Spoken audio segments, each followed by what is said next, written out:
Good morning.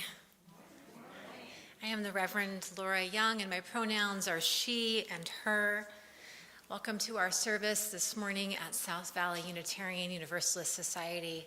To our friends and members at home, welcome also via our streaming. And I hope that those of you here in the sanctuary will know that your number is magnified by those who remain at home. We'd like to extend a warm welcome to those of you who are with us for the first time or maybe for the first several times. We are really glad that you are here. Thank you for joining us. If you'd like to get to know us more, we encourage you to fill out the connection card that is on our order of service. You saw the QR code when you came in. If you missed it, the QR code is also in the back of your hymnal. We also have a pastoral care team that works with myself. So if you are finding yourself in time of need or just a desire to have some comforting words or a meal delivered, please be in contact with us via our pastoral care card. We have a religious exploration program that meets weekly on Sundays. This morning I am joined by Grace in the back, who is with our youngest, and also with Kristen May, who is stepping in with the older children this morning as Rob is away this Sunday. There's a lot happening here at South Valley, and I have a couple of different announcements. Before I get to that, I just want to turn our attention to the idea again that worship is a collaborative opportunity, and we co-create this. And this morning I am joined by Susan Azaguiri and Dion Corkins, who are members of our social action team, and they'll be sharing a little bit about the work of South Valley in the areas of homelessness, and specifically child homelessness, and the work that we've been doing for many years with the Youth Resource Center here to make meals on several times a month. I'm also joined by John and Rick, our resident musicians, and we have a special guest this morning, Liz Lampson, who is with us sharing the gift of her music this morning. Thank you for being here. And also thank you to Jürgen for being our board greeter this morning. A couple of announcements before we get to the big announcement. On Sunday, November 28th, we will not be holding our regular worship service. We are starting a new tradition, possibly. It'll be the first time ever. We're going to do a day of service on that day. This year it's going to look like a litter pickup at the Jordan River Parkway. We are looking for a coordinator for that. So light coordination duties, essentially passing out the gloves and the garbage bags and making sure those garbage bags get into the proper receptacle at the end. So if you're interested, we're going to do a hike and a litter pickup along the Jordan River Parkway on Sunday, November 28th. There will not be service here in the sanctuary that morning. And then also, we have a new member, a New to UU event coming up next Sunday after church.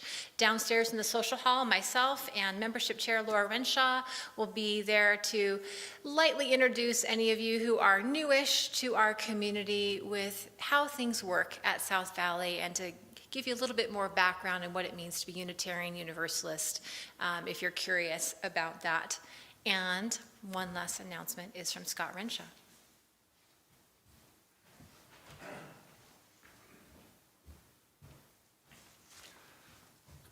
Good morning. My name is Scott Renshaw. My pronouns are he, him, and his.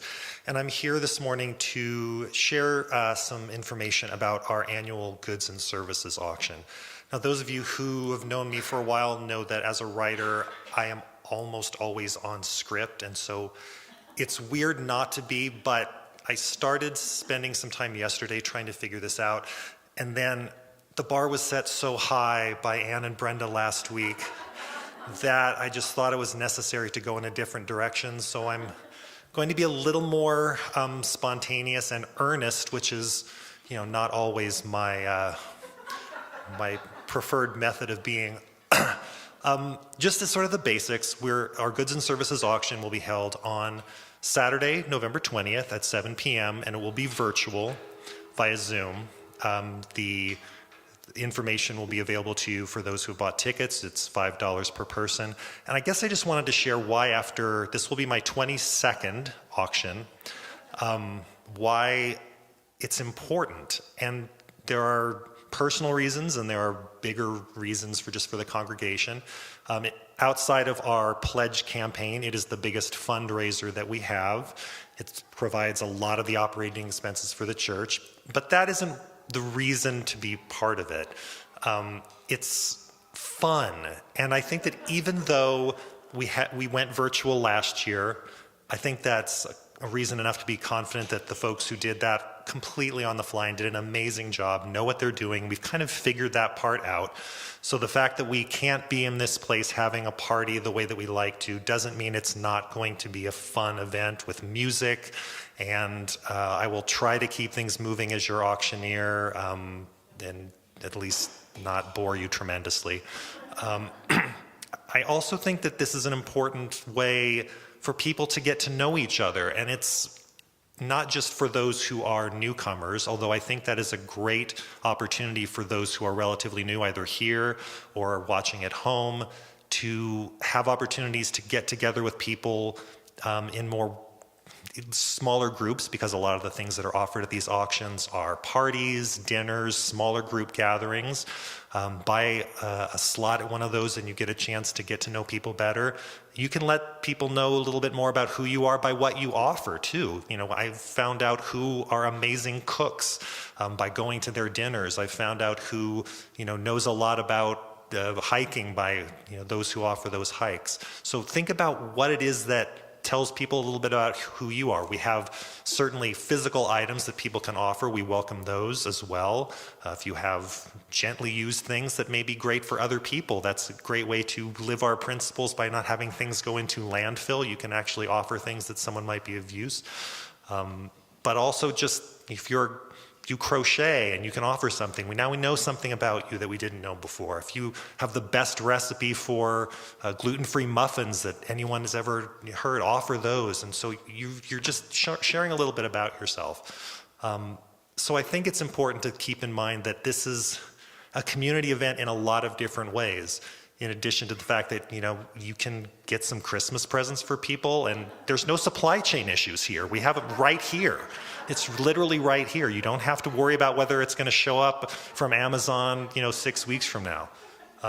So I want to invite everyone who hasn't yet, or even if you have but might have a couple of other things, please visit auction.svus.org in that order, or is it svus.auction? Auction.svus.org. You can buy your tickets there. You can donate items there. There are suggestions, again, for things that you might consider donating.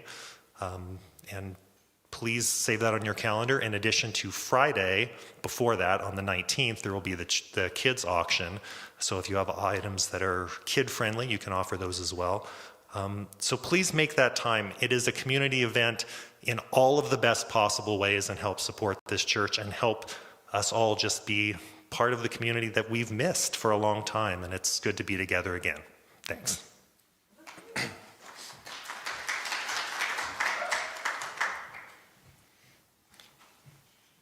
As we get ready now to light our chalice, I have one final little sort of happy announcement to share, and that is from the COVID task force that we have over 108 people in our congregation who have verified their vaccination status. So we are doing way better than the state of Utah. So let's feel good about that we really are protecting one another by being fully vaccinated as a community. So that's some good news for today.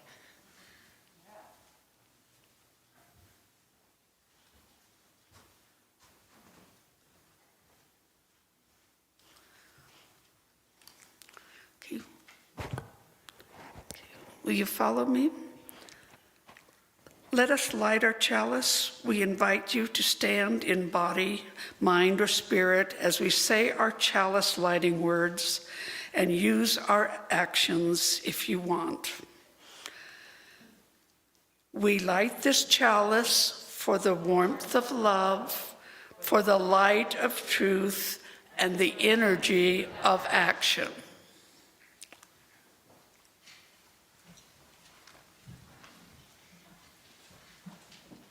Please feel free to join us in our opening hymn of 121. Hum along.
Good morning.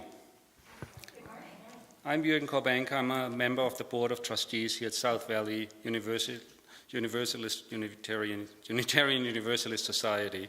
My pronouns are his, him, and he. Come, whoever you are. You are welcome here. No matter your age, your size, the color of your eyes, your hair, your skin, you are welcome here. No matter your gender, whom you love, how you speak, or whatever your abilities, you are welcome here. You are welcome here whether you come with laughter in your heart or tears in your eyes. You are welcome here. No matter what you have experienced in the past, no matter what awaits you in the future, you are welcome here. Whether you believe in God all of the time, or some of the time, or none of the time, you are welcome here. This is a community of open minds, loving hearts, and willing hands. You are welcome here at South Valley Unitarian Universalist Society.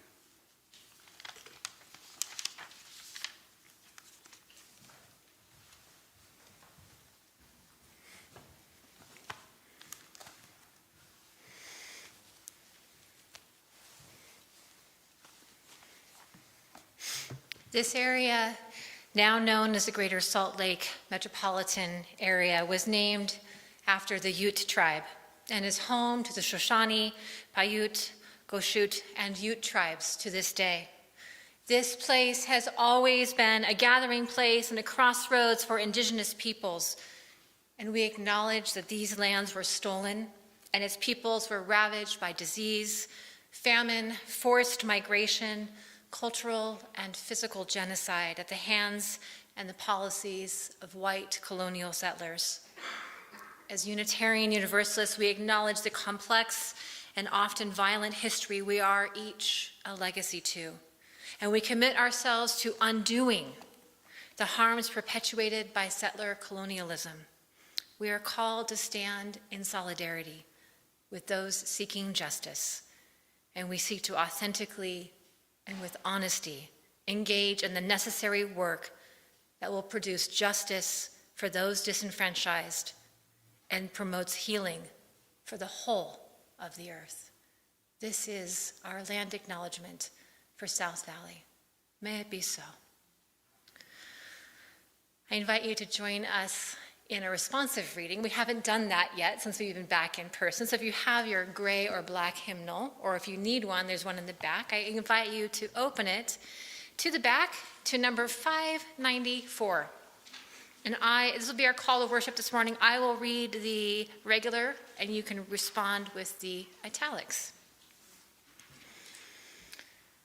Number 594, the principles and purposes for all of us. We affirm and promote the inherent worth and dignity of every person. We believe that each and every person is important. We affirm and promote justice, equity, and compassion in human relations. We believe that all people should be treated fairly. We affirm and promote acceptance of one another and encouragement to spiritual growth.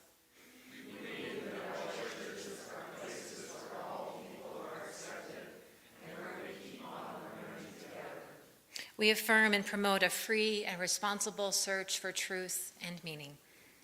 We believe that each person must be free to search for what is true and right. We affirm and promote the right of conscience and the use of the democratic process. We believe that all people should have a voice and a vote about the things which concern them. We affirm and promote the goal of a world community with peace, liberty, and justice for all.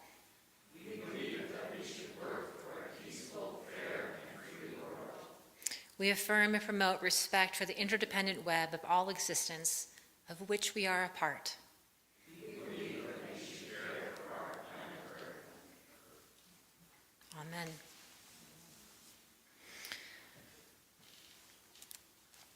And now I have a story for those who are young or young at heart. This story is called The Penny Story. And the story I'm about to share with you is real. It really did happen. It happened to a woman named Kay Jorgensen, who was a Unitarian Universalist minister who co-founded a street ministry called Faithful Fools.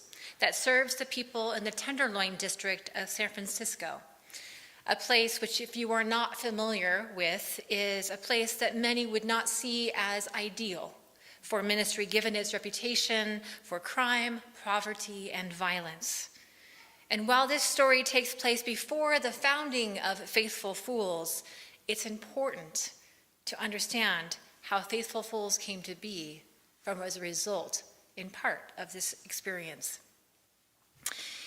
It was a sunny day in Berkeley, and Kay Jorgensen was in seminary in San Francisco. And this particular day, she was walking down Shattuck Avenue to get herself some lunch when suddenly she felt something hit her on the upper arm. She stopped and turned and saw a man standing at the bottom of the BART station steps, and BART is their mass transit there. He waved and pointed and yelled up to her, "They're down there!" And she looked down, and indeed, there were 2 pennies. She reached down to pick them up and thought, well, now that's strange. She put them in her pocket and went on her way.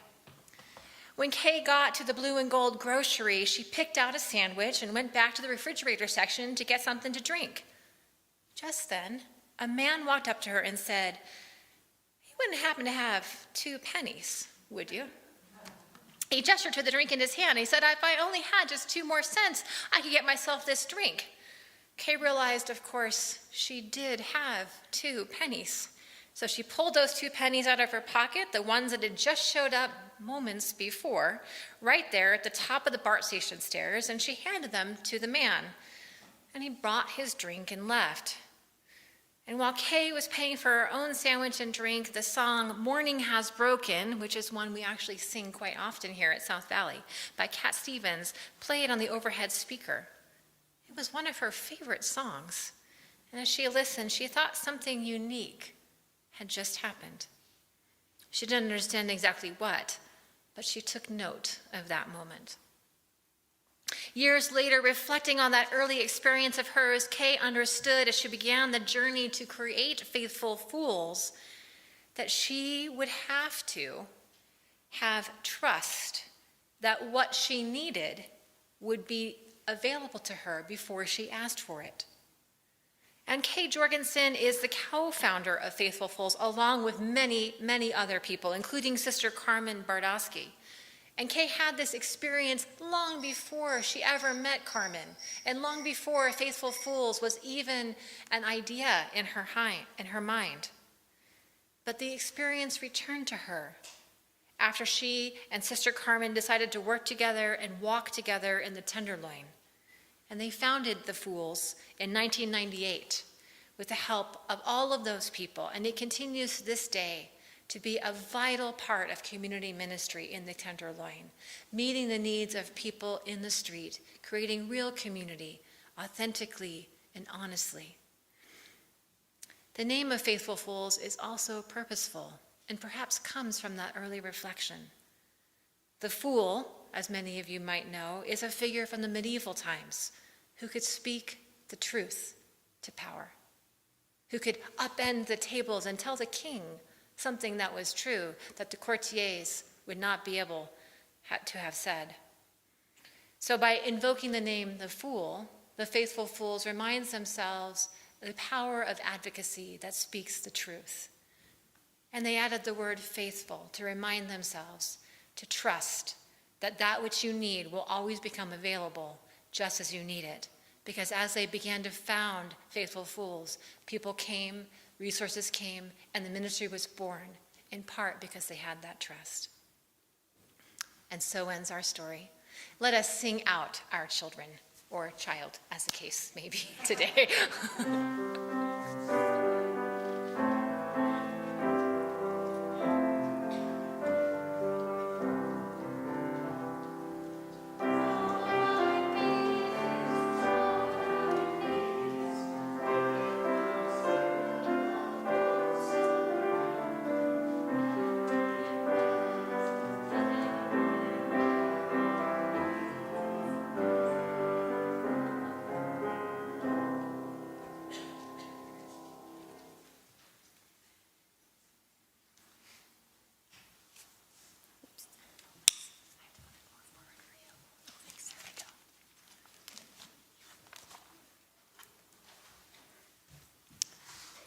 This community, our church, and its many ministries are only made possible by the gifts you give of your time, your talent, and your treasure.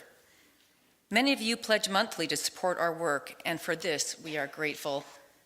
Your gifts help to ensure that we are able to live our lives, our values of love and justice in the world outside. Part of our ministry at South Valley includes sharing our Sunday worship offerings with a charitable organization that aligns with our principles and values.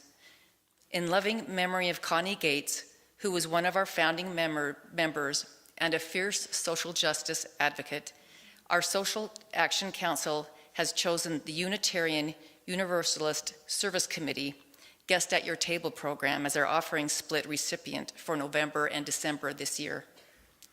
The UUSC works to uphold the rights of people displaced due to climate, conflict, and economic hardships, and responds to humanitarian crises, focusing on those who are most marginalized. UUSC's work is grounded in the belief that all people have inherent power and dignity.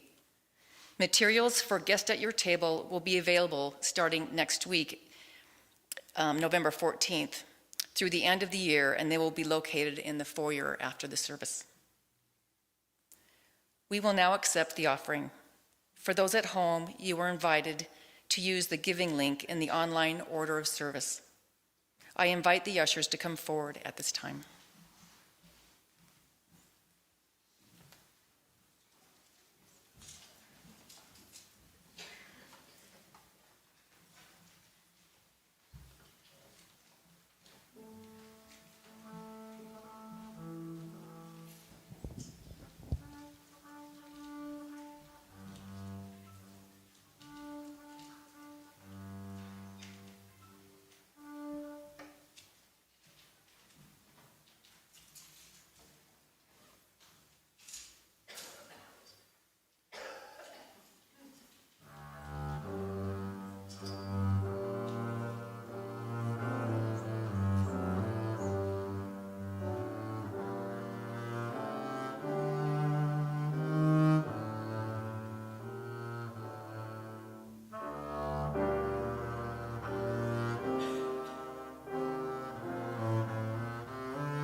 For all we have received and all we have found the courage to give, may we be truly grateful.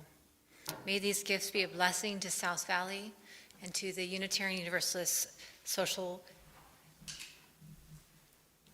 Service Committee, the Guests at Your Table program. At this time, all gathered here today are invited to participate in a silent ritual of sharing our joys and sorrows. If you have a joy or a sorrow you'd like held in community, please come to the table at the front and place a stone in the water. Feel free to pause as you select your stone and hold it, and then place it in the water when you are ready. This ritual is practiced in silence, both of the gathered community and those who are approaching the altar. And John will share the gift of his music with us during this time.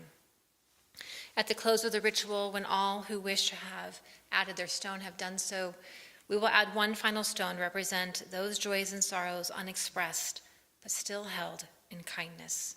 I invite you to come up the left side and return to come up this side and go that side. I don't know what left or right is.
I invite you now to join me in a time of silent meditation.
Amen.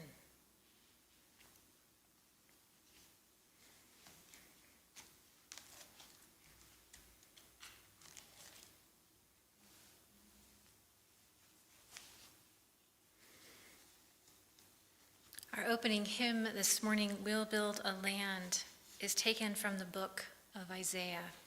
And Isaiah is a complicated text in the Hebrew scripture because it was written over many centuries. Scholars believe it was written many times and edited and expounded upon many times between the 7th and the 4th centuries BCE.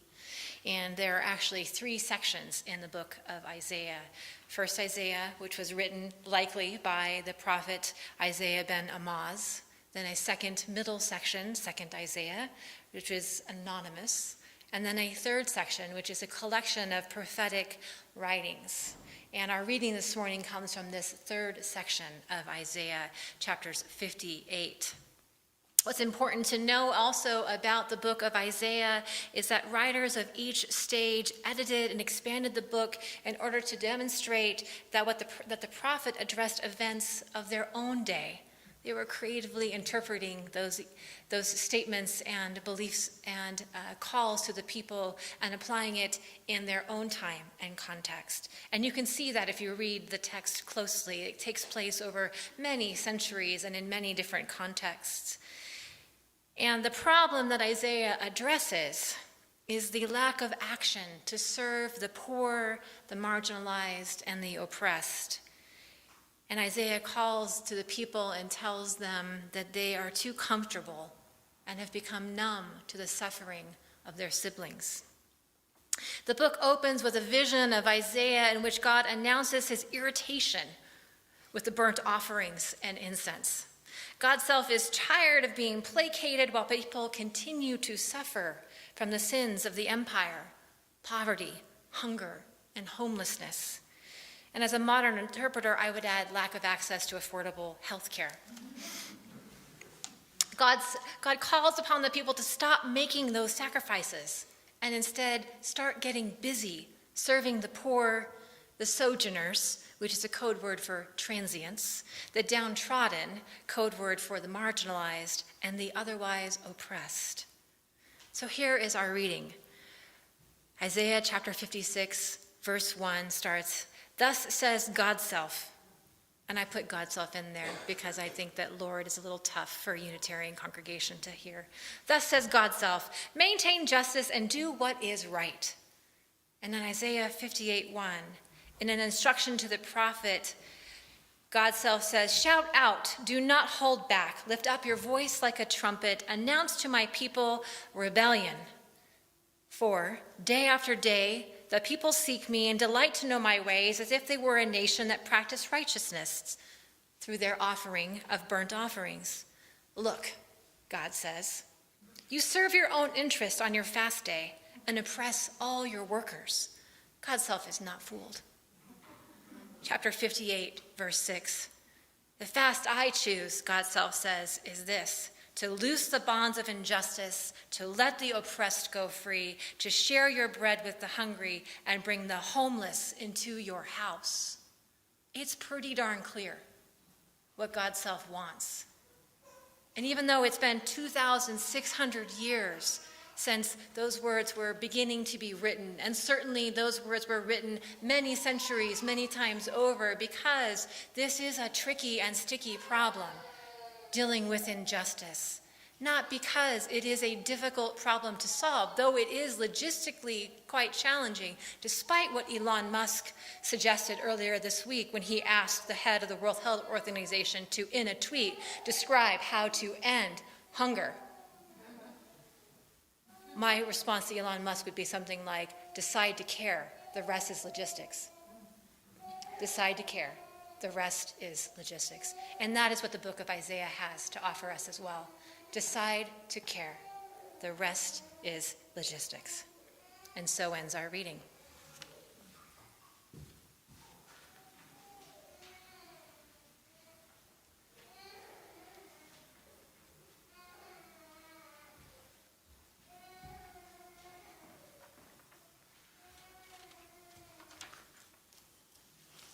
My name is Dion Corkins, and my pronouns are she, her, and hers. Okay.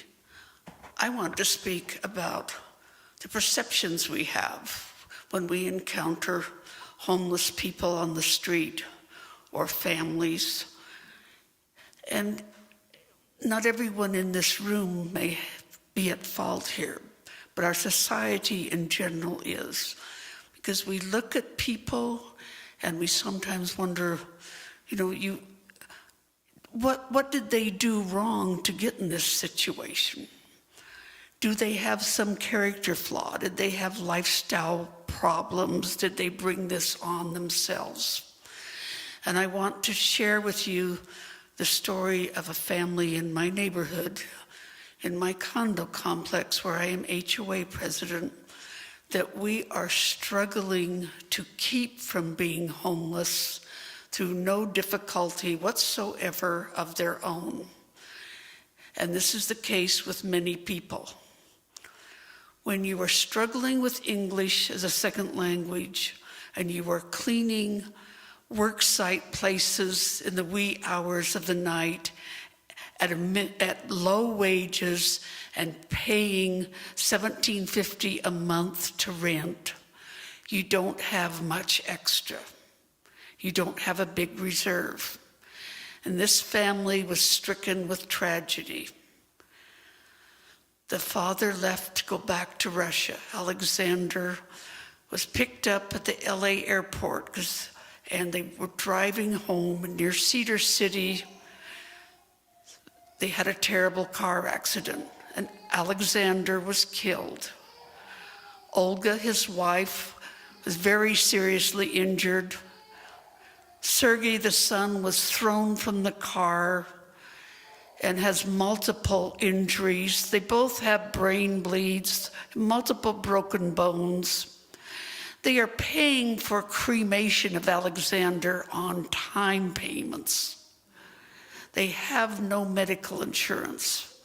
In spite of their low salaries and with their frugality, they clung on for 2 months making their rent before a member of our board saw them out walking and crying and asked what's wrong.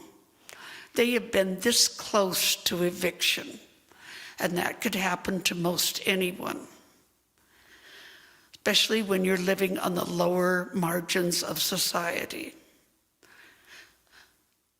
We don't know when we see people what their journey has been, but we do know that we should make some effort at some level to help them. When they can't even sell their jewelry because it disappeared. Alexander was carrying a fanny pack with his deceased mother's jewelry. Olga was wearing some of her jewelry from Russia. And somehow after the accident, no one knows where that jewelry went. EMTs, highway patrol, hospital personnel, no one claims to have seen that jewelry, so that you don't even have that resource. We have persuaded LDS services coming in. They're paying their rent and giving them food and paying the utilities on a 2-month review basis. And we are helping deliver whatever we can, baked goods, fresh produce, so they aren't living out of cans all the time. But they still have multiple medical problems to deal with and go back, and it will be months before the adult son, Sergei, is able to work. Now, they don't have children in this home, but they could have. Right now, Irina, Sergei's wife, is the only one drawing a salary. And that job they have is way out in Harriman at the Bullfrog Spa building. So they're going to need a car. You can't take a bus to Harriman late at night. And I just wanted to bring this example to you of how fragile our system is in this country when we don't have affordable health care and it's hard to make a living. This is a picture of Olga and Sergey.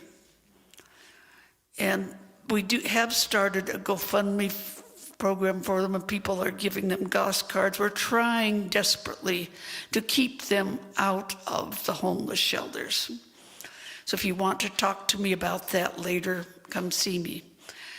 But I just want us to leave you with a need to maintain empathy when we see people in desperate circumstances, because we do not know what and how caused them to be there.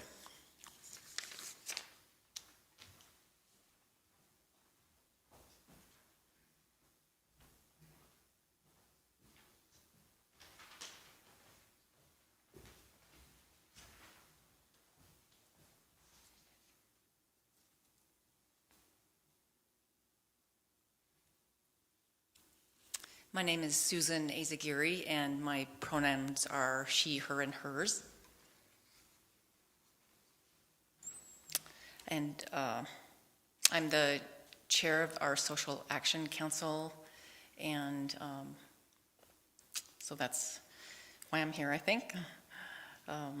One of the most compelling reasons many of us are attracted to a religious community is because we have a desire to be part of something larger than ourselves, to have opportunities to give and make a difference in the world in meaningful ways. Ways that can be more powerful when working with others of similar hearts and minds.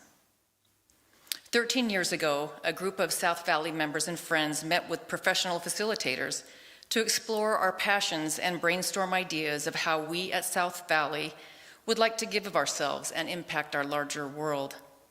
3 key areas emerged: engaging in compassionate service, standing up for diversity and social justice, and caring for our environment. And the South Valley Social Action Council was born.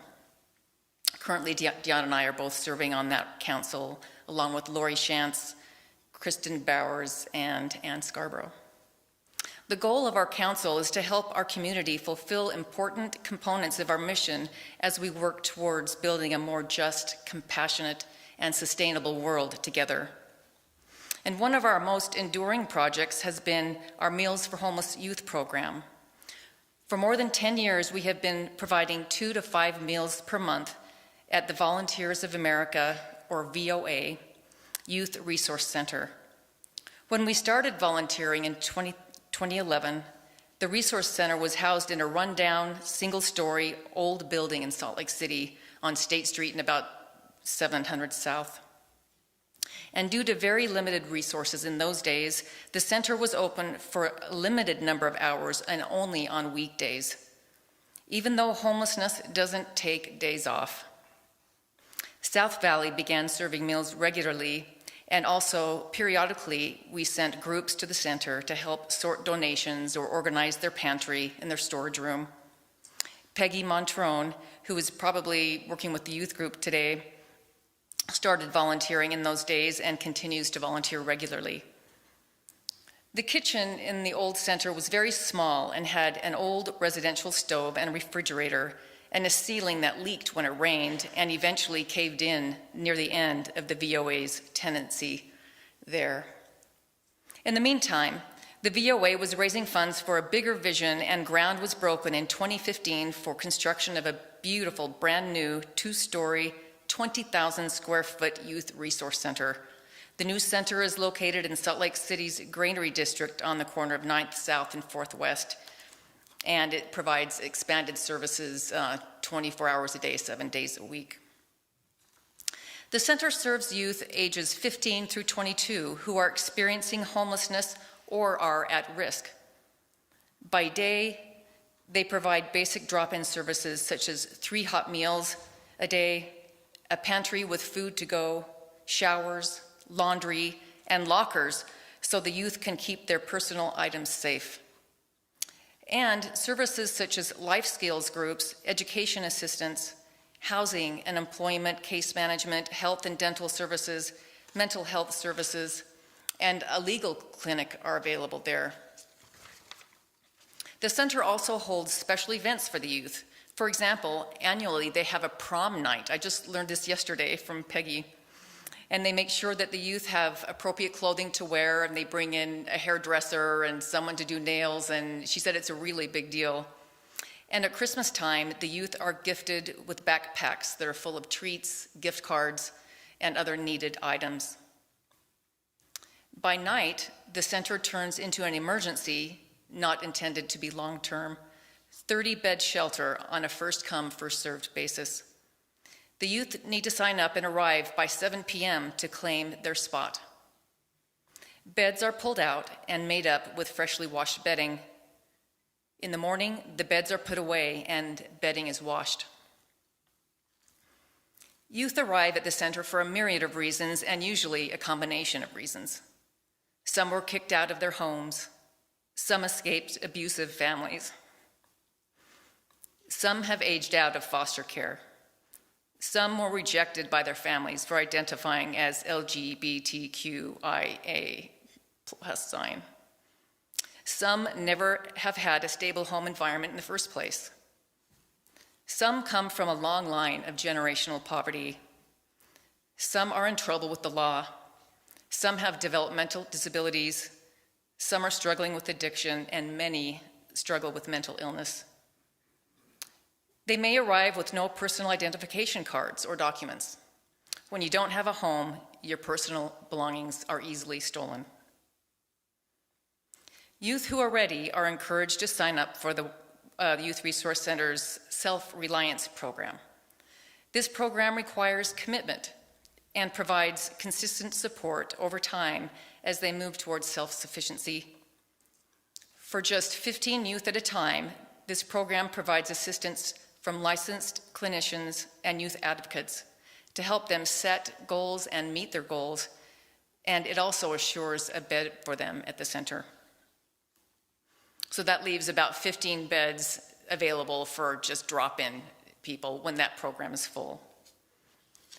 Another great program that they have is an employment training program at Maud's Cafe. This is a small boutique coffee shop that is located next door to the Youth Resource Center. And for 8 to 12 weeks, this program provides training and stability for youth from the VOA's programs. And the VOA has the Youth Resource Center that I've described. They also have transition homes for young men and young women as well, and that are residential.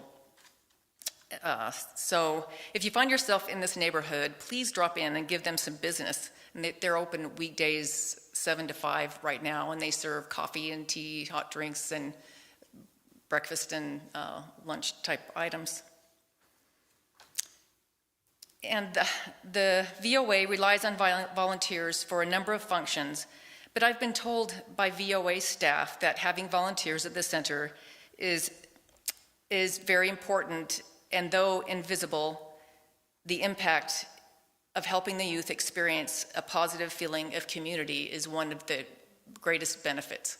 So, I used to sometimes think, well, we're just, giving them food or whatnot, but I think, what they're saying is that the fact that we're there, that we're showing that we care is a big deal. And I've noticed some of the clients, they're, really are happy to see us there and are very gracious about it. Some of them are too stressed out and have too much going on to be able to express that, and that's okay. But I think that that's really true, and the staff can really see that. And even if they seem to be indifferent or ungracious when we are there, our presence shows that we care about them and are willing to engage in their success. Volunteers also provide much-needed support to the hardworking staff. Meal preparation and serving falls to them when they don't have volunteers. But aside from the support we can provide the youth and staff at the center, my sense is that who we are helping most is actually ourselves. This work helps us feel connected to our larger community and to other human beings. Serving together also helps us connect with each other and grow as a faith community. During the early periods of the pandemic, my favorite part of this program was the meetup, when a handful of volunteers that were providing various parts of the meals would meet in a deserted parking lot somewhere in the valley. And it was just wonderful to be able to see each other's eyes and maybe share an anecdote or two. This was the only time that I would see many of you during that time. A wonderful connection, face to face and human to human. So if you are interested and able, there are some immediate ideas of how you can help serve this community. Our South Valley CUPS group, CUPS is an acronym for Covenant of Unitarian Universalist Pagans, is sponsoring a goods and clothing drive for the Youth Resource Center right now. And in the lobby on the south side, there's a big box and accepting clothing, primarily some gently used clothing. They also are in great need of new socks, new underwear, sweatpants, jeans, especially men's jeans, and sleeping bags, blankets, hand warmers. So any of those types of things, please bring them in. I think they'll be collecting through the month, so it would be a good idea even when you drop off your auction items or come to pick up your auction items that you may have bought on the auction, bring some things to drop in that box. You can get involved in our South Valley Meals program that I've described. And we have continued to provide meals through the pandemic, as I mentioned. We currently serve 2 to 3 meals per month, and we need volunteers to provide menu items, and so you can cook at home or just go purchase some food. And we need volunteers to serve at the center, and we usually have 2 to 3 volunteer slots for that, depending on the meal.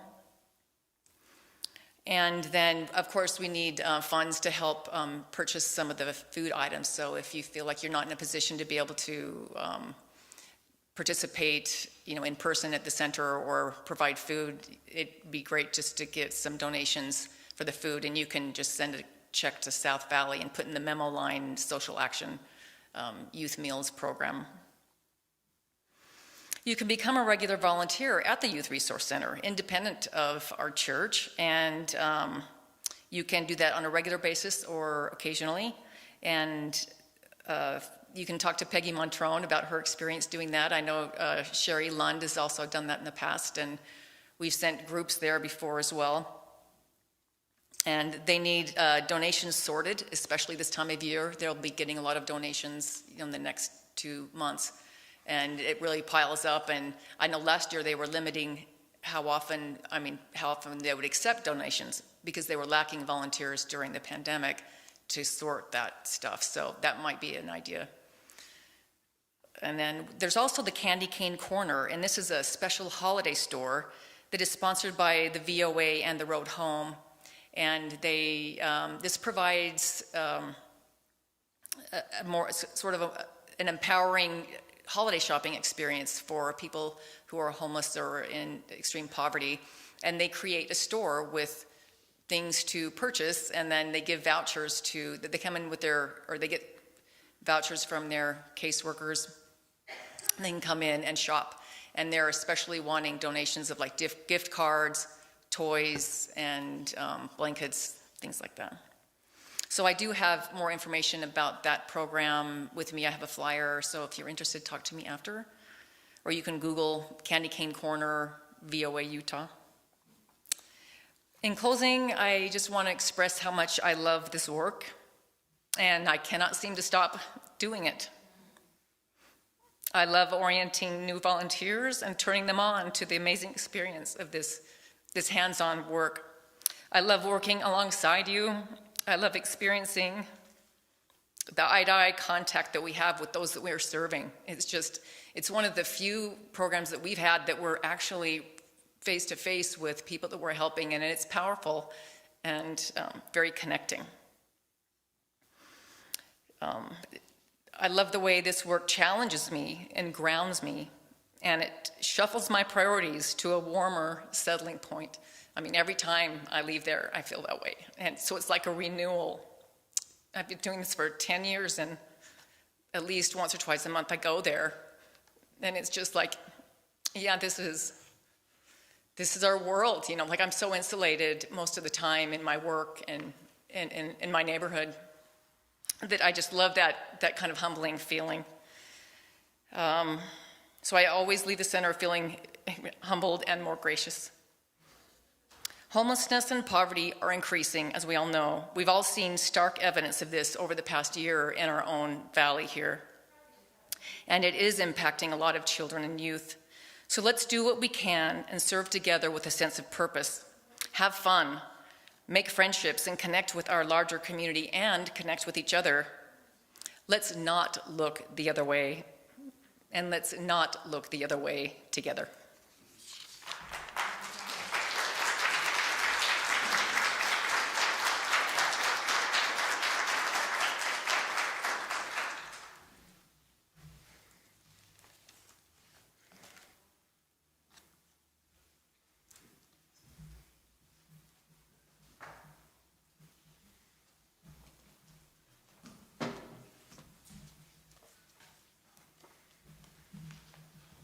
Please join us singing hymn 1024.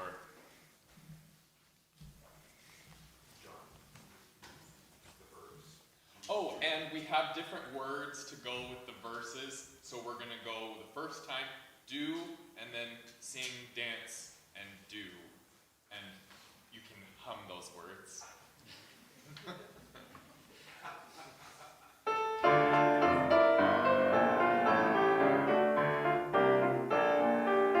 Feel free to stand if it makes you feel good.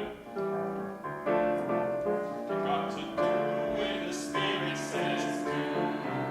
You got to do when the Spirit says do.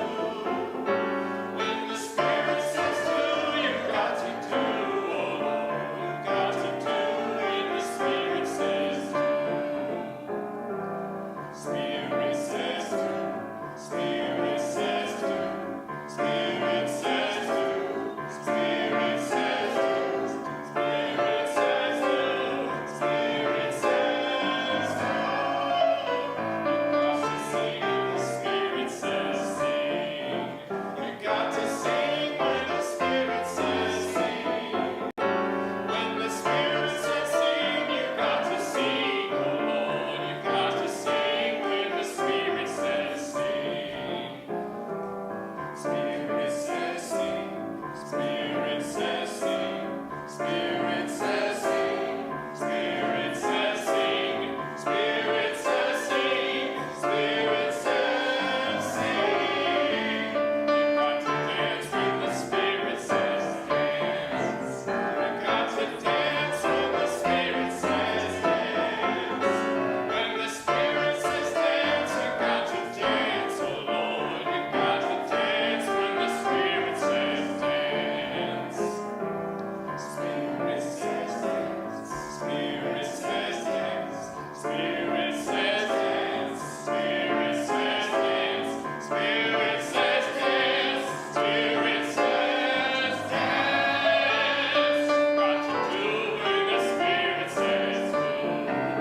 You got to do when the Spirit says do. When the Spirit says do, you got to do. Oh Lord, you got to do when the Spirit says do. Spirit says do. Spirit says do. Spirit says do. Spirit says do. Spirit says do. Spirit says do. Spirit says do.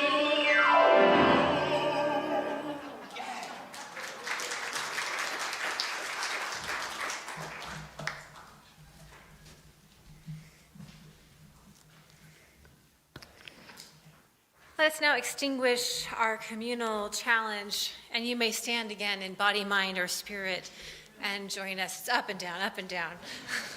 Luckily, we don't kneel here. So we extinguish this chalice, but not the warmth of community, the light of truth, or the energy of action. We hold each other in our hearts until we meet again.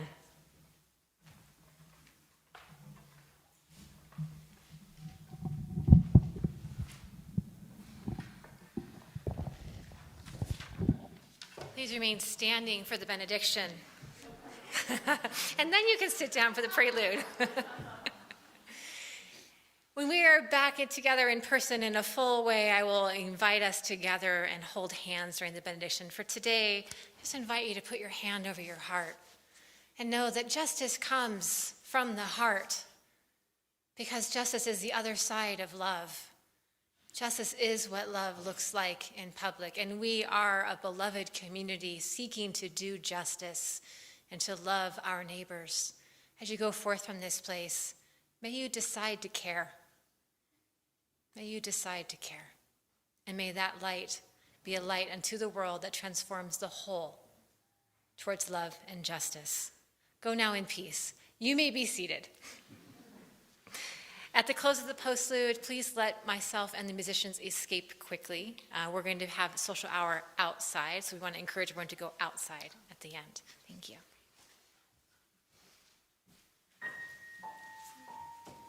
Hold your breath, make a wish, and count to 3. Come with me, and you'll be in a world of pure imagination. Take a look, and you'll see into your imagination. We'll begin with a spin, traveling in a world of my creation. What we'll see will defy explanation. If you want to view paradise, simply look around and view it. Anything you want to, do it. Want to change the world, there's nothing to it.